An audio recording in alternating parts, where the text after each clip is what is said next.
দেশনেত্রী বেগম খালেদা জিয়া বাংলাদেশ জাতীয়তাবাদী দলের চেয়ারপারসন এবং বাংলাদেশের সাবেক 3বারের প্রধানমন্ত্রী গত 8 তারিখ থেকে দি লন্ডন ক্লিনিকে ওনার চিকিৎসার জন্য ভর্তি হয়েছেন এবং উনি এখানে প্রফেসর ডক্টর প্যাট্রিক কেনেডির অধীন চিকিৎসাধীন থাকা অবস্থায় ওনাকে এখানকার নেফ্রোলজির কনসালটেন্ট, হেপাটোলজি, গ্যাস্ট্রেন্টোলজি এবং লিভার ট্রান্সপ্ল্যান্ট ইন্টেন্সিভিস্ট সহ বিভিন্ন বিষয়ের চিকিৎসকরা ওনাকে প্রতিদিনই ওনার স্বাস্থ্য পরীক্ষা করছেন এবং সেই অনুযায়ী পরীক্ষার রিপোর্টের উপর ভিত্তি করে কিছু কিছু বায়োকেমিক্যাল টেস্টও করানো হয়। তার উপর ভিত্তি করে পরবর্তীতে ওনারা কিছু চিকিৎসার মধ্যেও বাংলাদেশের চিকিৎসা যা চলতেছিল তার সাথে সাথে পরিবর্তনও কিছু এনেছেন এবং ফিজিওথেরাপিস্টরাও অত্যন্ত দক্ষতার সঙ্গে তাদের কাজ করছেন, যার জন্য আর সবচেয়ে বড় কথা মনে রাখতে হবে, এতদিন উনি বাংলাদেশে যখন ছিলেন বাংলাদেশের 18 কোটি মানুষ ওনার সাথে ছিল, যেমন তেমনই ওনার সবচেয়ে নিকট আত্মীয় বলতে যা বোঝায়, অর্থাৎ ওনার যে বড় ছেলে অর্থাৎ ভারপ্রাপ্ত চেয়ারম্যান জনাব তারেক রহমান সাহেব ছিলেন না, ওনার স্ত্রী সহধর্মিণী ডক্টর জুবাইদা রহমান, ওনার নাতনিরা জাইমা এবং জাহফিয়া এবং জাহিয়া রহমান ওনারাও ছিলেন না, শামেলা রহমান উনি ছিলেন, তারপর এসছেন। কাজে ওনার যে নিকট আত্মীয়রা বলতে যা বোঝায় এই মুহূর্তে ওনাদেরকে পাওয়ার কারণে মানসিকভাবে উনি স্বাভাবিকভাবেই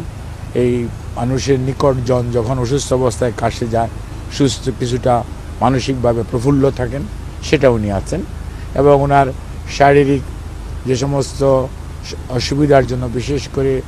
chronic liver disease, chronic kidney disease বা এবং হার্টের অ্যাসেসমেন্টগুলো এখনও কমপ্লিট হয় নাই, এটা শেষ হতে হতে প্রায় আগামী শুক্রবারের মতো সময় লেগে যেতে পারে। কাজে সব কিছু মিলিয়ে তারপরে ওনারা শুক্রবারের মধ্যে চেষ্টা করবেন যাতে একটা ওনার পরবর্তী চিকিৎসা সম্পর্কে একটা প্ল্যান করা যায়। এখন যেটা প্রয়োজন অতি দ্রুত বা অতি তাড়াতাড়ি যে সমস্ত পরিবর্তন আনা প্রয়োজন সেগুলো আনা হচ্ছে, বাট ওনার পরবর্তী চিকিৎসা যা কতটুকু প্রয়োজন বা কতটুকু লাগবে সেই সমস্ত বিষয়গুলো নিয়ে আমাদের চিকিৎসকরাও মেডিকেল বোর্ডের ওনার যে বাংলাদেশের member professor FM Siddiqui, professor Nuruddin, professor doctor Shahabuddin, doctor Zafar Iqbal Al Mamun সহ এবং ডক্টর জুবাইদা রহমান উনি সবসময়ই থাকেন। আমার ভারপ্রাপ্ত চেয়ারম্যান সাহেব তো দিনের মধ্যে প্রায় দীর্ঘ সবসময়ই ওনার পাশে থাকার চেষ্টা করেন। কাজে সার্বিকভাবে ওনার চিকিৎসার ব্যাপারে দেশবাসী যেমন উদ্বিগ্ন, ঠিক একইভাবে এখানকার চিকিৎসকরা অত্যন্ত নিষ্ঠার সঙ্গে হসপিটালের প্রত্যেকটা স্টাফ তারা কাজ করছে এবং এখানকার যারা বাঙালি কমিউনিটি আছে, বিশেষ করে বিএনপি ইউকের সভাপতি মালেক ভাই এবং আমাদের কয়সর ভাই সহ বিএনপি এবং অন্যান্য অঙ্গ সহযোগী সংগঠন সমূহের নেতৃবৃন্দ টাইম টু টাইম ওনারাও খোঁজ রাখেন। ওনাদেরও যদিও এটা বিদেশ লন্ডন, এখানে বাংলাদেশের মতো অনেক কিছুই করা সম্ভব নয়, সেটা মনে রাখতে হবে।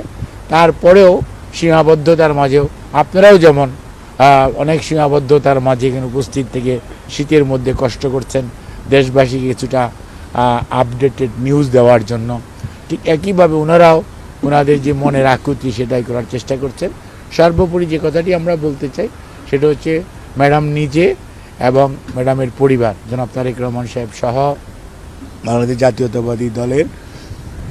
কেন্দ্রীয় নেতৃত্ব দেশবাসীর কাছে আপনাদের কাছে যেমন কৃতজ্ঞ এবং আপনাদের মাধ্যমে দেশবাসীর কাছে ওনার জন্য এবং সর্বোপরি ওনার সুস্থতার জন্য দেশের বাইরেও যে সমস্ত মানুষ ওনার সুস্থতার জন্য বিভিন্নভাবে আল্লাহ রাব্বুল আলামিনের সাহায্য চেয়েছেন, দোয়া করেছেন, সেই দোয়া চেয়েছেন যাতে উনি দ্রুত সুস্থ হয়ে উঠতে পারেন, সেজন্য আপনাদের সবাইকে অনুরোধ করেছেন